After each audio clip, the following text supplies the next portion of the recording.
Hey, hey, it's another week. It's another month, Monday, August 3rd, episode 13, I think, of the spin cycle here. I know we've been 3 weeks, so it should be episode 16. But anyway, I don't know. As you can see, I'm still in a remote location in a secret underground bunker. No one Bunker. knows. Uh, it kind of is.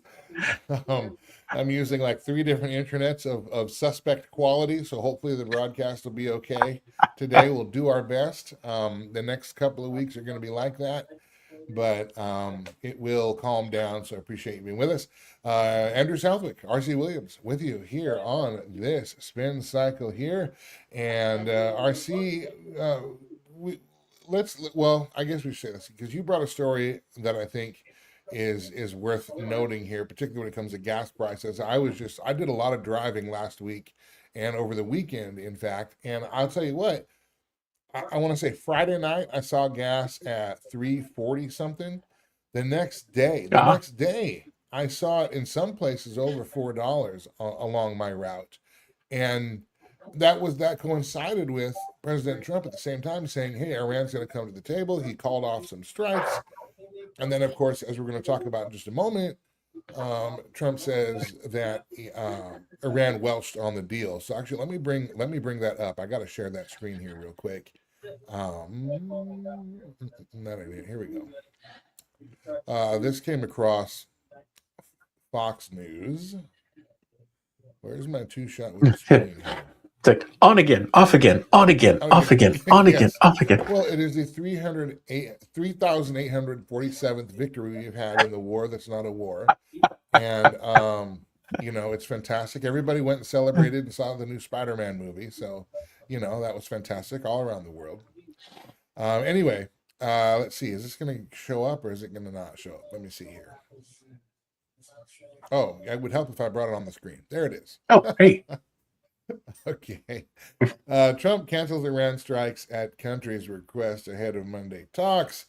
Now he calls out a duplicitous Iran leadership. You'll notice this here. See if I can bring that up just a bit. And President Trump condemned Iranian leaders as duplicitous. Really? For appearing to back away from intentions to talk on Monday. Trump wrote on Truth Social the following: Iran leadership is unbelievably duplicitous. They ask for a meeting. Some would say beg. Talks begin with more scheduled in the future, and they say openly and proudly, we're not having any discussions, and nothing is being talked about. They're only dealing with Oman, Trump wrote. He went on to say they then go give their usual blather, saying the Strait of Hormuz will be operated powerfully by them when it is already completely controlled by the United States Navy or our blockade, or as some say, the United States Wall of Steel. Nothing gets through to Iran unless we want it to, and nothing will get through unless a deal or total surrender is accomplished. Whether Iran wants to admit it or not, we are in fact talking of a solution to a problem that they have caused for decades. It's simple. Iran will never have a nuclear weapon, which of course he told us they can't have anyway. I am confused. I think many of us are confused. That is beside the point. We had a deal, we don't have a deal. This is more back and forth, more coming in and out, saying there's a deal, there's not a deal. I do have, and I will say this: I'm working on both a monologue for the Sunday show Culture Crossroads, 5 p.m. Central on BeckTV.plus, but also one we'll share here as well, because there's some prophecy in Ezekiel 38. And I'm not saying that this is prophecy being fulfilled, but what it tells you is that as we get closer to the end times, for example, there is prophecy concerning Iran, which is biblical Persia and the Medo-Persians, but there is America's not around, or somehow we folded into something. There are some theologians. The Bible makes mention of a young lions. Some theologians say that, but we cannot say that for sure with any certainty. But what we can say with certainty is that Iran does exist. Now we may end up, quote unquote, with a victory out of this war. I don't know what that victory is. I don't think anybody does, but I would like to see that.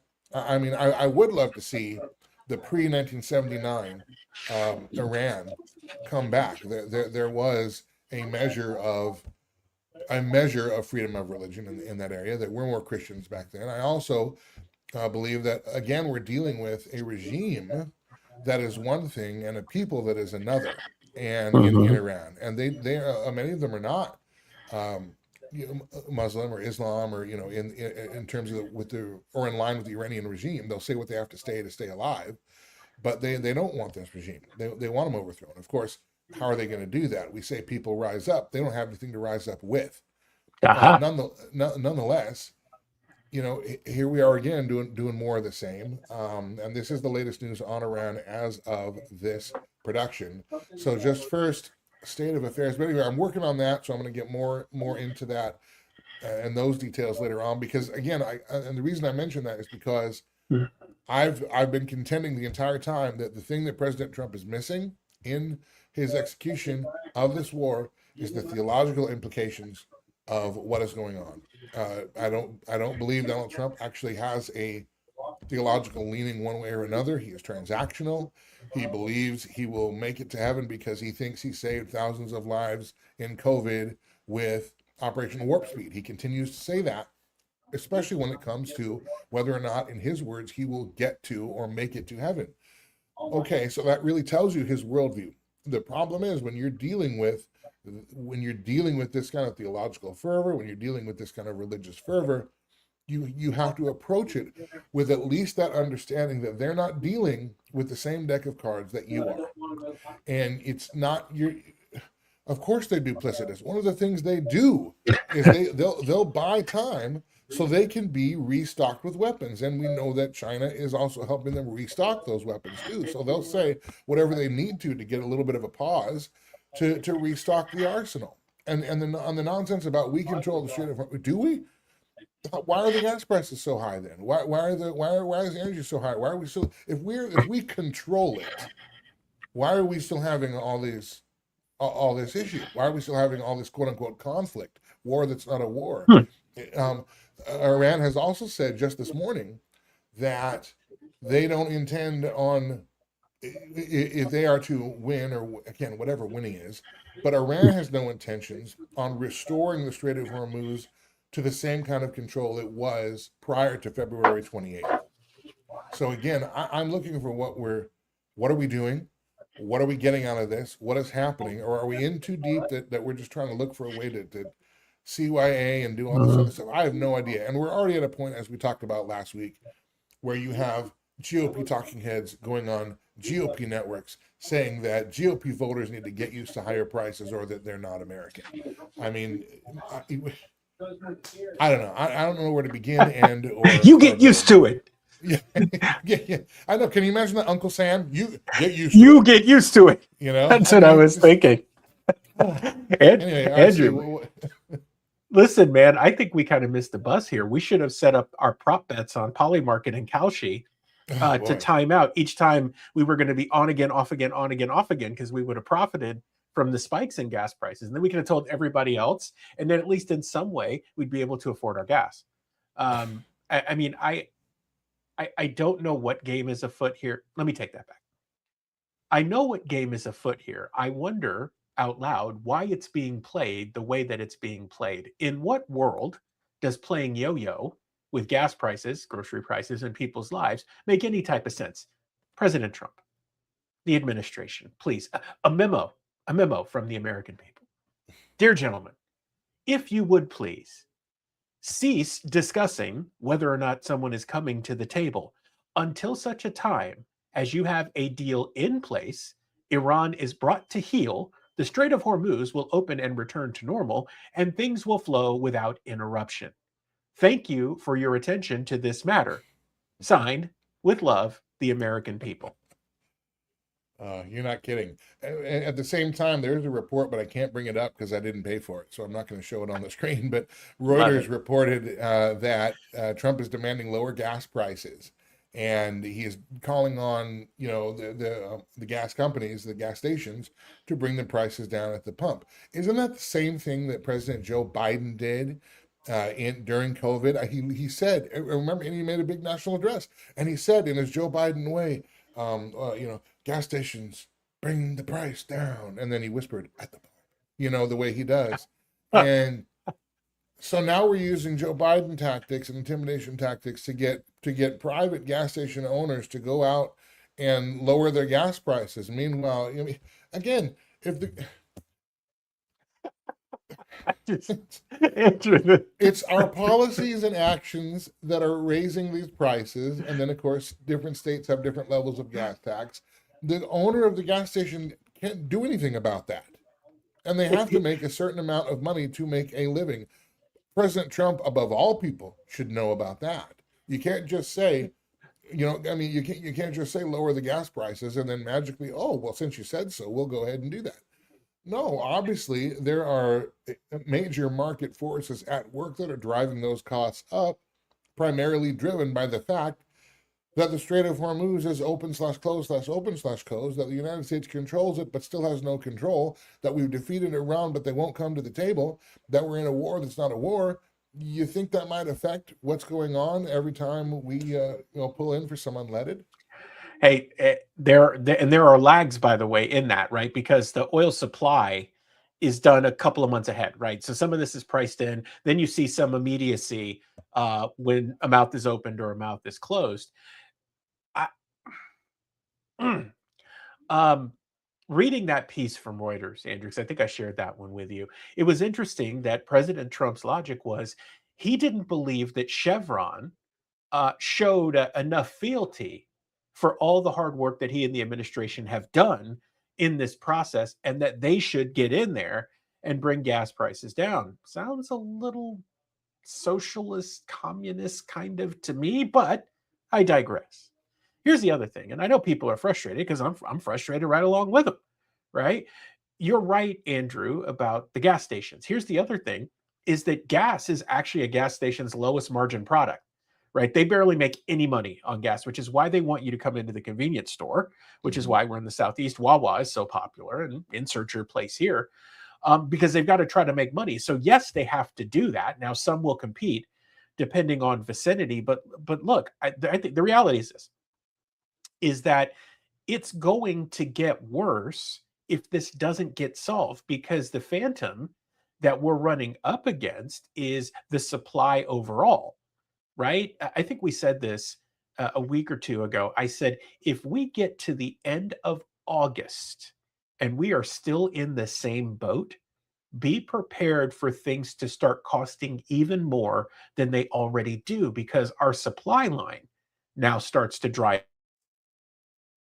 up. And there's been conversation, even over the weekend, in the media about the fact that we're coming up short on diesel, right? Because of these issues. And so this is kind of the real gut check time. I don't think that being mad because someone didn't pay fealty to you, or calling Iran duplicitous, which, as you so eloquently mentioned, we already knew, is really going to do anything about what somebody pays at the grocery store or the gas pump. You know what will solve that problem? Finishing this. That will solve this problem. That'd be a big one.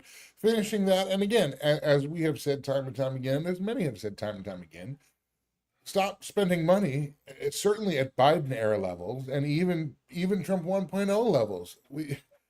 Stop debasing the value of our dollar while at the same time screwing up our production supply. How about doing those two things instead of, for example, again having talking heads come out telling us to get used to it, or just getting up there and belly aching and saying, "Bring down the prices." Okay, sure, all right, and Get used to it. I that's think about as effective as when we're in traffic waiting in a red light saying, "Hurry up and turn green." Like it doesn't matter. I tell you what. I tell you what, Andrew. Get used to it. I tell you what. I am fine. Talking heads getting used to it, as long as I can use your credit card at the gas pump. I am as happy to get as used to it as you want me to. Oh yeah, Right? let's get that congressional credit card and we'll all share. Yeah. Why not? Right? Because sharing is caring, and it's our money anyway. So why not? Sure. Right? That's true. It is our money. I'll take it first. Thank you. Yes. Well, speaking of sharing is caring.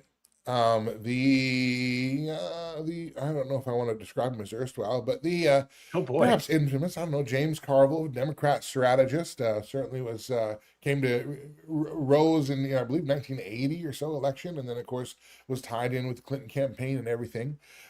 Anyway, talking to now, he's threatening to leave the Democrat Party because of all the communism, and I Hmm. don't blame him. It is interesting. He'll decry capitalism at the same time he'll decry communism. I'm not really sure what monetary system he would like. But nonetheless, I agree with him that communism is a poison and should not be even flirted with. However, it is certainly overtaking the Democrat Party. And by the way, actually, the one of the ways that Islam is infiltrating America is also through the Democrat Party. And I have another story on that again, I'm not ready to bring today, but I will have later this week. It will shock you. But because it has to do with some of the strategy to take down America, to defeat the great Satan. And do not think that these forces in the world are not trying to do that. And they realize that they can't beat us with military. So they're going to divide us from within. They're going to take Abraham Lincoln's advice. They're going to take actually Jesus Christ's advice. A house divided cannot stand against itself. And look at what's happening to us now. We're becoming more and more divided by the day. Anyway, James Carville says he's going to leave the Democrat Party over all the socialism. I think that's fantastic. Go ahead and leave the Democrat Party. It's not like he's going to become a conservative overnight either. But the reason I bring this up, RC, is because the Republicans have the same problem. And this is where we are at. And we've mentioned this before, actually, for months now, that the two-party system is fracturing and breaking right now. And I think overall, it's not just Republicans and it's not just Democrats. It is the fact that people are now waking up to see that both of these parties have been captured. The Democrats by communists and Islamic communists as well. And then the Republicans by the globalists and the technocrats. And we are both seeing that neither party is carrying either of our worldviews, for better or worse, depending on your perspective. And you are ending up with a lot of people saying the exact same thing. I am not going to play this game anymore. I'm not going to do this. At some point, this does birth, I think, some kind of other party before the Constitution is completely dead and gone. I think there's another try, but that'll be an interesting coalition because the same things that bound the GOP, of course, don't bind the GOP anymore. The same things that bound the original Democrats do not bind them anymore. And I'm speaking of, the Thomas Jefferson style. But nonetheless, you are seeing this, and it'll be a weird coalition. There is a world where we go into the ballot box and you have Bill Maher and James Carville voting the same way as Andrew and RC in a variety of races, particularly nationally. And that day is coming. Do you think that day is coming sooner than later? Oh, so a little commentary here. James Carville on your screen, looking like a fine mix of Skeletor and Professor X. He's looking just dashing for 562 years old. Congratulations to you. I gotta say, Mr. Carville. You mentioned that, though. Hold your thought. You mentioned that because some people, you might have seen the movie Primary Colors with John Travolta back in the late 90s. It was based off a book that was about the Clinton campaign, and Billy Bob Thornton played the version of James Carville in that. And they both are morphing into the same person. And I think it's fantastic. And I also find Billy Bob Thornton to be really entertaining. I enjoy his work. That's just an aside. Never mind. All right, go ahead. Isn't it funny? Do we almost file that under how much people look like their dogs? It might be. It might be. No offense to either James Carville or Billy Bob Thornton. I don't have anything against either one. I just think it's getting uncanny. Carville as a Cajun would appreciate my jokes, but I digress. Okay. So here's the thing. We have talked about it, Andrew. Once again, Watchman Brief, Culture Crossroads, the spin cycle, ahead of the curve, right? Tomorrow's news, like 3 months ago, we told you what was coming. Here is what I find interesting, Andrew, something that happened over the weekend. And this picture has made the rounds in circulation. We've talked about kind of the end of the road of the two-party system and what does it look like? Well, a couple of folks got together at Tucker Carlson's place up in Maine over the weekend. And apparently the topic of discussion was, what do we do about creating an alternative to the current status quo? Now, I'm not coming out for or against that. That's not my point. But my point is this. What we have long said is that people can stand up other options. And that happens. We have independents. We've got smaller parties and everything like that. But the rubber meets the road when someone or someone's decide that there needs to be an alternative, and they actually have the financial muscle and the relationships and a plan to make a run, right? And the real formula is this: no matter how much money you have or how many relationships you have, it's going to take time. So what I think happens in rooms like at Tucker's place and other rooms where people have resources is they say, okay, what are the most ready-made races that we can win? Let's go win something. And let's show people that this is viable and it makes sense and they should get on board. Don't think for 1 minute they're not coming for it. You're just in that phase now where some of these are starting to pop up. I mean, Elon Musk a while back had started his own thing out of frustration, right? And there's a guy who has enough money and enough resources. He's getting back into the game again for the midterms. I think this is one of those calls, right? And for someone like James Carville, who is polarizing in a sense, he's entertaining, but he's also polarizing, to make a statement like that, Andrew, like he means what he says. He will actually go do those things. And I think there are people on our side that will do the same thing simply because the party that we've come to believe represents our interest and best represents us no longer does. And people have asked us, and I've heard feedback from people saying, listen, I would rather leave it blank. XYZ doesn't even need my vote. I would rather leave it blank than once again have to hold my nose and take it because I can't anymore. And if I do that, I'm contributing. I'd rather not. Boy, what a weird place to be in. It is. And to James Carville's credit, he's also a very smart political strategist. Like he's not a dumb man.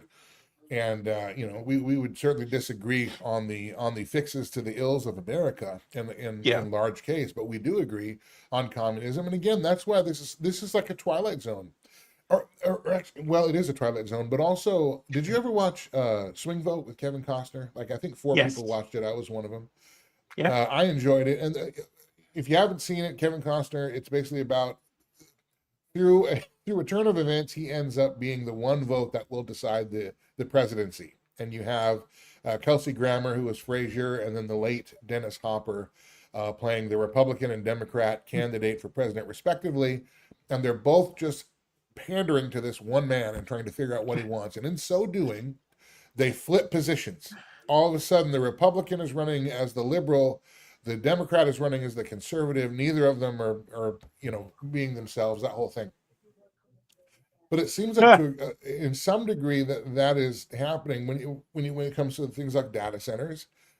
In some, the classical liberal response to communism, because James Carville isn't the only Democrat strategist. Van Jones has been on talking about that this communism is dangerous for the Democrat Party. And it is. It's. I think it's still a political kryptonite. But again, you have a bunch of people, conservative and liberal, who can see both parties just leaving them both in the dust. And I think, as we say, that is really the true identity of the uniparty, where you have a token opposition, a controlled opposition in the Republican Party that still advances these issues. And maybe they're not even Democrat or progressive issues anymore. They're uniparty globalist issues. And whatever was the Democrats is gone, whatever was the Republicans is gone. Both of them are working together and giving us the illusion of choice. And more of us are starting to wake up to that and say, no, we're not going to do it. But we have a problem because they, being the political parties, have cornered the money market. And it's hard. And particularly with Republicans, we always want return on investment. We don't spend money to advance really the message very well. Democrats do that very well. Democrats spend money on podcast hosts and influencers and all kinds of things, and they're not looking necessarily for the financial return because they know the messaging will mean power. They like the power return. The Republicans don't do that. We only spend money on known commodities and celebrities, and then we have them speak at conferences, and we make our money back by charging everybody for it. But it doesn't advance the ball. We look for an issue so that we can have a talking point. They look for the talking points and they make it an issue, and one is outcome based, the other is window dressing. And unfortunately, the Democrats have the more outcome based version of that strategy, if I'm being honest about the party that I support, the Republicans. So anyway, Andrew, hey, so this is an important point. So when we were writing Empowered to Act, our first book, during that process, one of the things that we did covertly was we went through the National Democrat Training Center. Now, I don't encourage people to do that, although if you're going to fight a battle, you should, because what you just said, Andrew, is really important. As much as you may dislike them as a conservative, they are focused on outcomes. They're not focused on idolatry or how good of a show it is or whatever the slogan's going to be.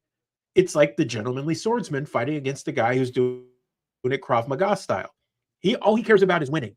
He doesn't care how much damage he inflicts to you or how it comes. All he cares about is getting one more vote, one more inch than you do. We wrote a book on it because people wouldn't read Rules for Radicals from Saul Alinsky. We turned that into Watchman Actions training for this very reason. If you're going to advocate and win on these issues, you've got to understand how to move people. No matter how right or wrong you believe that statement is, it doesn't make it any less true. And I still don't think we get it, Andrew. And most people, your traditional Republicans or conservatives, are not going to get it until it's too late.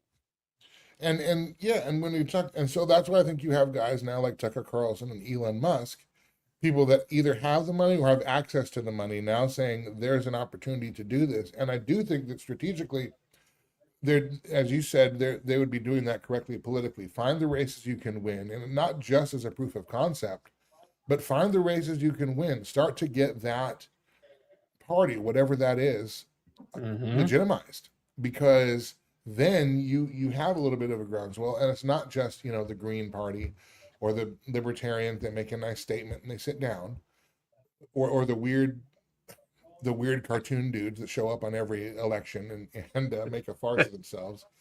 But you have something of substance that maybe has contributed to some local policy, some state policy eventually, and then that is the way to do it.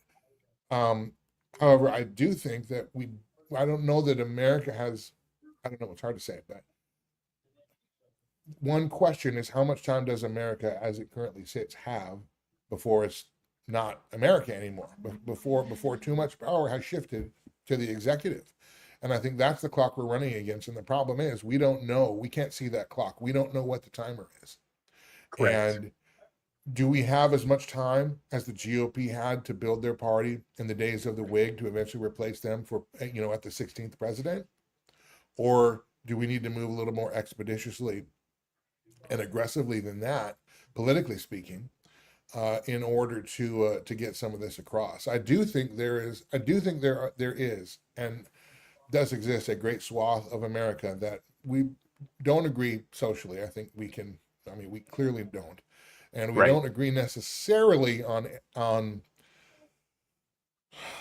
all the nuances of capitalism and how we would like that to work. Like, for example, making should healthcare be a commodity as opposed to a government subsidy.